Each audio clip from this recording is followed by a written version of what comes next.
Hello दोस्तों, नमस्कार, आदाब। दोस्तों, पाकिस्तान और चीन आपस में, खासकर पाकिस्तान बड़े ही ढोल पीट पीट कर आज जिस तरीके से ये कहता है कि China is our all weather friend, हर तरीके से हर सिचुएशन में वो हमारे साथ खड़ा हुआ है। सिचुएशंस इस तरीके से ज़बरदस्त हैं कि हर मुसीबत में चाइना पाकिस्तान का साथ दे रहा है और सब चीज़ें। लेकिन क्या रियलिटी यही है कि चाइना पाकिस्तान का साथ दे रहा है या फिर चाइना पाकिस्तान का इस्तेमाल कर रहा है?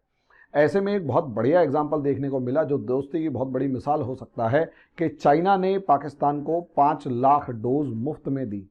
जब ये मुफ्त में देने का नंबर आया और जब ये इन्फॉर्मेशन सुनी कि मुफ्त में दी, तो मैं तो सच बता रहा हूँ कि एक ऐसा लगा कि सच में यहाँ कि मतलब मुझे ऐसा लगा कि सच में, क्योंकि चाइना एक बिजनेस माइंडेड पर्सनैलिटी, वहाँ दान पुण्य नाम की कोई आइडेंटिटी नहीं है भाई। हिंदू माइथोलॉजी में या क्रिश्चियन माइथोलॉजी के अंदर दान, यहाँ तक कि इस्लाम के अंदर भी दान जो है वो काफ़ी बड़ा सेक्शन होता है या एक इम्पॉर्टेंट पार्ट होता है लाइफ का, एक लाइफ साइकिल का। लेकिन चाइना के मामले में, चाइना की फिलॉसफी में और खासकर कम्युनिस्ट फिलॉसफी में दान नाम की कोई चीज़ नहीं होती। अब ऐसी सिचुएशन के अंदर जब मुझे ये सुनाई दिया कि चाइना ने पाकिस्तान को दान दी, लेकिन उसके नीचे की जो छोटी टैगलाइन है वो ये पता लगी कि 1 महीने तक वो जो वैक्सीन्स हैं भाई, दान पहुंचाया जाता है। किसी की मदद के लिए कोई भी चीज़ होती है वो पहुंचाई जाती है और नॉर्मली वो अपने प्लेन्स के अंदर या कैसे भी करके अपने दोस्त को भेजी जाती है गिफ्ट देकर। और या फिर ये नहीं कहा जा सकता कि ये तुम्हारा गिफ्ट यहाँ रखा हुआ है, तुम्हारा ये गिफ्ट यहाँ रखा है, आके ले जाओ। आप खुद सोच कर देखिए, 14 फेब आ रहा है, 14 फेब के अंदर आप जिस भी मोहतरमा को गिफ्ट देना चाहेंगे या अपनी तरफ से कोई गिफ्ट देना चाहेंगे, ज़रूरी नहीं है मोहतरमा, वैलेंटाइन नेवर मीन्स के लड़का लड़की ही मनाए, मतलब जो भी प्रिय हो उसके साथ। तो अपने किसी भी प्रिय को, अपने किसी भी दोस्त को, अपने किसी भी दोस्त को या भाई बंधु को, रिश्तेदार को, जिसे आप वैलेंटाइन गिफ्ट देना चाहते हैं कि ठीक है आपको मैं बहुत प्रेम करता हूँ, ज़रूरी नहीं है प्रेम का नेगेटिव मतलब हो, और मैं आपको ये गिफ्ट देना चाहता हूँ, आपको खुश करना चाहता हूँ, तो क्या उसको फ़ोन करके कहेंगे कि एक गिफ्ट तेरा यहाँ पर रखा हुआ, ले जा आके? चाइना ने पाकिस्तान के साथ ऐसे ही किया। वैक्सीन्स के कहा कि हम आपको 5 लाख वैक्सीन्स दे रहे हैं, आपको ये खुद आकर ले जानी पड़ेंगी। सोच कर देखिए, पहली बात तो फ्री नहीं थी, उसका भी एक बेसिक अमाउंट चार्ज किया गया। कितना चार्ज किया गया पाकिस्तान की गवर्नमेंट के कुछ लोगों के अलावा किसी को नहीं पता था। 5 लाख दे दी गई, उसके बाद भी अब किस रेट पर दी ये तो पता नहीं। अब वो तो नॉर्मली ओपन होना चाहिए ना, वो तो कोई रेट पता नहीं है। अब ऐसी सिचुएशन में पाकिस्तान को 5 लाख डोजेस, जबकि चाइना बहुत बड़ा और पाकिस्तान उसका बहुत तगड़ा दोस्त, ऐसे में इंडिया ने नेपाल को 10 लाख भेजी हैं, बांग्लादेश को 20 लाख भेजी हैं, और न जाने कितने देशों की एक लिस्ट है पूरी की पूरी जिसको भारत जो है वैक्सीन फ्री ऑफ कॉस्ट भेज रहा है। 1.5-2 लाख की तो गिनती ही नहीं। अब ऐसी सिचुएशन में पॉपुलेशन वाइज अगर आपने इतनी सारी वैक्सीन भेज दी हैं, तो अंदाज़ा लगवा कर देखिए कि जब पॉपुलेशन वाइज इतनी सारी वैक्सीन इंडिया ने भेजी तो चाइना ने कितनों को भेजी, तो पता लगा नहीं भेजी। और जहां भेजी भी वो सिर्फ एक देश पाकिस्तान निकला, और पाकिस्तान में भी 5 लाख वैक्सीन भेजी और वो भी खुद लेके आए। तो सवाल यहाँ से उठता है कि क्या ये दोस्ती बहुत अच्छी है? तो दोस्तों, असलियत में इस दोस्ती के पीछे का सिंपल सा कारण जो है, इंडिया और चाइना की जो है खटपट चलती है। और इंडिया और चाइना की खटपट के रूप में चाइना ने पाकिस्तान को इंडिया के पीछे छोड़ा हुआ एक कुत्ता समझ रखा है। कि जैसे मतलब इस पोस्टर के अंदर आपको साफ नजर आ रहा होगा कि पाकिस्तान की शेप एक जानवर जैसी मिलती हुई है और चाइना के नाम पर ये ज़्यादा भौंकता है इंडिया पे। चाइना तो अभी भी एक दूसरे की आंखों में डालकर खड़े हुए हैं, दोनों एक दूसरे से लड़ने की तैयारी में है। लेकिन इस टाइम पर इस देश को अगर आप देखेंगे तो ये जिस शेप में दिखाई दे रहा है, बस इंडिया के पीछे पड़ने वाला यही जानवर है, इसके अलावा कुछ भी नहीं है। पाकिस्तान को चाइना इससे ज़्यादा कुछ नहीं समझता, और यही एक रीज़न है कि वैक्सीन डिप्लोमेसी खेलने के लिए पाकिस्तान को बुलाया गया। लेकिन उससे पहले एक बात समझ लीजिए, चाइनीज़ फिलॉसफी में दान नाम की कोई चीज़ नहीं है। अब इस वैक्सीन के पीछे का जो खेल चाइना ने किया है उसे समझ लीजिए। असलियत में वैक्सीन का एक फेज होता है। वैक्सीन के अगर आप फेज को देखेंगे तो यहां पर किसी भी वैक्सीन को एक ट्रायल फेज से गुजरना पड़ता है, क्योंकि ये वैक्सीन जो होती है ये अपने आप में खुद में एक वायरस होती है, और वो वायरस किसी भी इंसान के ऊपर कितना ज़्यादा कैपेबल है, कितना ज़्यादा इफेक्टिवली काम करेगा, वो उसके ट्रायल के ऊपर परसेंटेज की फॉर्म में पता लगता है। पहले उसे पिग्स के ऊपर या रैट्स के ऊपर ट्राई किया जाता है, पिग्स और रैट्स के ऊपर ट्राई किया जाएगा, वहां से जो डाटा निकल के आएगा उसके बाद अलग अलग फेजेस में उसको ट्राई किया जाता है। पहले 20 से लेकर 100 हेल्दी वॉलेंटियर्स बुलाए जाते हैं, उसमें ये देखा जाता है कि कहीं कोई साइड इफेक्ट तो नहीं है, कहीं कोई ढंग से काम कर पा रही है या नहीं कर पा रही, सीरियस साइड इफेक्ट्स हैं या नहीं है, वैक्सीन सेफ है या नहीं है, और डोज कितनी ज्यादा कम या ज्यादा की जाए जिससे लोगों पर क्या असर पड़े। जब ये हो जाता है तो कुछ 100 मतलब 1500, 2000, 5000 के करीब लोगों के ऊपर उसको ट्राई किया जाता है कि क्या उस वैक्सीन का असर सभी लोगों पे एक जैसा है या पॉपुलेशन वाइज या लोगों के अनुसार या एज के अनुसार अलग अलग है। ये सब चीजें देखी जाती हैं। फिर उसके बाद थर्ड फेज में हंड्रेड्स और थाउजेंड्स ऑफ वॉलंटियर्स की जरूरत होती है। लाखों की संख्या में, हजारों और लाखों की संख्या में वॉलंटियर्स चाहिए होते हैं, बड़ी पॉपुलेशन चाहिए होती है। उसके अंदर, उसके ऊपर उस वैक्सीन को ट्राई किया जाता है और फिर देखा जाता है कि बड़ी पॉपुलेशन का इस वैक्सीन पर क्या असर होता है। जब ये तीनों फेजेस इंसान के ऊपर कंप्लीट हो जाती है और it is safe and effective वाली सिचुएशन आ जाती है, तो जाकर FDA जो है वो लाइसेंसेस इशू करता है। फिर बैचेस और लॉट्स वगैरह जो भी हैं वो बन जाते हैं, हम उस पर बाद में जाएंगे।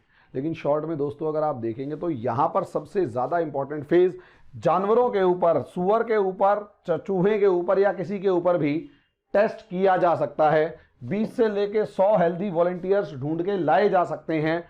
सेवरल हंड्रेड्स एक चैलेंज है और हंड्रेड्स ऑफ थाउजेंड्स जो हैं वो सबसे बड़ा चैलेंज है। चाइना को ये फेज 2 और फेज 3 पूरा करने के लिए वैक्सीन चाहिए। वैक्सीन का फेज 2 और फेज 3 पूरा करने के लिए पॉपुलेशन चाहिए थी।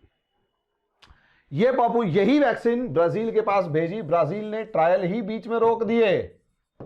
ब्राजील ने ट्रायल बीच में रोक दिए क्योंकि 54.3 से ज्यादा इसका सक्सेस रेट नहीं आ रहा था, इसलिए कहा बेकार है, भगा दो यहां से, इंडिया से मंगवा ली।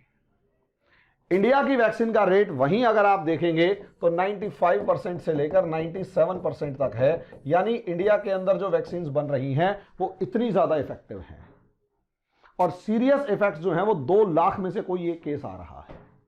बाकी हल्का सरदर्द या फिर हल्का बुखार एक दिन के लिए, उसके बाद सब नॉर्मल इफेक्टिव है नॉर्मली। ये तो पॉलीड्रॉप्स में भी आता है। तो ultimately there is no problem. लेकिन चाइना की उस वैक्सीन में प्रॉब्लम थी, इसलिए ब्राजील ने उसे मना कर दिया। अब चाइना को अपनी वैक्सीन का झंडा गाड़ने के लिए कोई ना कोई देश चाहिए था। पूरी दुनिया के अंदर इंडिया जो है वो अपनी थाक जमाए जा रहा है। इंडिया की वैक्सीन को पूरी दुनिया के देश मंगवा रहे हैं। 100 से ऊपर बड़े देशों ने, बड़े छोटे जितने भी हैं उसमें 100 से ऊपर देशों ने इंडिया को ऑर्डर दे दिया है और इंडिया दनादन वैक्सीन डिप्लोमेसी किए जा रहा है। चाइना को यह बात बिल्कुल हजम नहीं हो रही। उसे हर हालत में अपनी वैक्सीन को सक्सेस दिखाना है। उसे एक एग्जाम्पल चाहिए, उसे एक डाटा चाहिए। डाटा पाकिस्तान जिसके ऊपर $72 बिलियन का कर्जा, $72 बिलियन का कर्जा पाकिस्तान के ऊपर। अगर पाकिस्तान मना करेगा तो सीधी सी बात यह है, पैसे वापस कर। और इसके लिए क्या किया गया, पैसे वापस नहीं कर सकते तो क्या करो, हमारी वैक्सीन लो और अपने लोगों को लगाओ। 5 लाख वैक्सीन भेज दी जिसके बेसिक अमाउंट लिया गया। वो 5 लाख वैक्सीन भेजी भी नहीं, खुद मंगवाई। पाकिस्तान ने अपना जहाज भेजकर 1 महीने बाद मंगवा पाए। 5 लाख वैक्सीन जब आई तो असलियत में वो 5 लाख वैक्सीन जब आम लोगों को लगेंगी तो वहां से प्रिपेयर होगा डाटा। उस डाटा का होगा एनालिसिस और इस एनालिसिस के बिहाफ पर ही डिसाइड होगा success rate of vaccine. Success rate of vaccine. Yes, किसके ऊपर ट्राई होंगे ये 5 लाख? पाकिस्तानियों पे, आम पाकिस्तानी पे, छोटे मोटे काम करने वाले पाकिस्तानी पे। गिनी पिग बना के रख दिया तुम लोगों को। ये खेल है। अगर ट्रायल कामयाब हुआ तो पाकिस्तानियों को 5 लाख को फायदा होगा और बाकी डोज पाकिस्तान को खुद मंगवानी पड़ेंगी।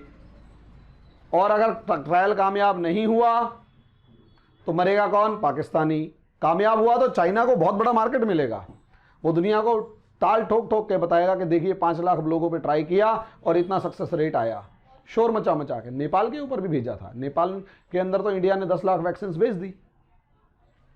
नेपाल के अंदर इंडिया ने 10 लाख वैक्सीन भेज दी। नेपाल खुश।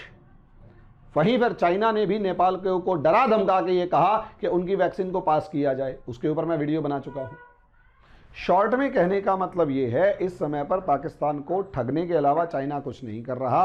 जरा जरा सी बात के ऊपर एक दबाव क्रिएट किया जाता है, डरा धमका के अपनी बात मनवा ली जाती है और पाकिस्तान को वो बात माननी पड़ती है क्योंकि कर्ज के नीचे दबा हुआ है। ये है क्यों, इसके ऊपर फिर कभी डिस्कशन किया जाएगा, लेकिन रियलिटी यही है पाकिस्तान के ऊपर चीन ने। और ये होता है, यहाँ एक इंसान को जो सबक लेना चाहिए और खासकर देश के हुक्मरानों को सबक लेना चाहिए, देश के बारे में सोचने वालों को सबक लेना चाहिए कि जब आप किसी भी देश के एक तरीके से पैसे के दबाव में होते हैं या एक तरीके की आर्थिक गुलामी स्वीकार कर लेते हैं या उसके एहसान ले लेते हैं, तो आने वाले समय में किस तरीके से वो देश आपको टॉर्चर कर सकता है, क्या हालात क्रिएट हो सकते हैं, ये किसी भी देश के समझदार वर्ग को सोचना चाहिए। पाकिस्तान इसका एक बेस्ट एग्जाम्पल है कि किस तरीके से कर्ज के जंजाल में फंसे देश की दुर्गति की जा सकती है। सोचना समझना पाकिस्तानियों को भी पड़ेगा। और बहुत से बच्चों की एक आदत आती है बहुत सी कि सर आपने नक्शा गलत इस्तेमाल कर लिया, ये कर लिया, वो कर लिया। मुझे पता है कौन सा नक्शा मेरे को कब इस्तेमाल करना चाहिए। अगर मैं कोई हिस्सा अगर पाकिस्तान के साथ जुड़ा हुआ दिखा रहा हूं तो इसका मतलब ये है, ये नहीं है कि मैंने उसे मान लिया कि वो पाकिस्तान का हिस्सा है। इसका मतलब ये है कि मेरे दिमाग में ये है कि इतना बड़ा हिस्सा पाकिस्तान के पास है जिसे हमने वापस लेना है। और दूसरा, कमेंट बॉक्स में कुछ बच्चे जो हैं वो किसी विंग वगैरह की पॉलिटिक्स के ऊपर मेरे ऊपर आरोप लगाते हैं। तो देखिए, मेरा काम है आप लोगों को जो मेरी सूझबूझ है उसके अनुसार दिखाना। देखना ना देखना आपका काम है, देखना ना देखना आपका काम है। बाकी कमेंट बॉक्स में आप सवाल पूछ सकते हैं, मैं सवालों के जवाब देता हूं और बहुत अच्छे अच्छे आइडियाज़ मुझे मिलते हैं। अब जब मैंने अमेरिका की वीडियो बनाई कि अमेरिका की कमज़ोरियां क्या हैं, तो वहां पर एक स्टूडेंट ने लिखा कि चाइना की कमज़ोरियां भी बताइए। तो ज़रूर बताएंगे चाइना की कमज़ोरियां भी, जल्दी ही उसके ऊपर वीडियो आने वाला है। धन्यवाद।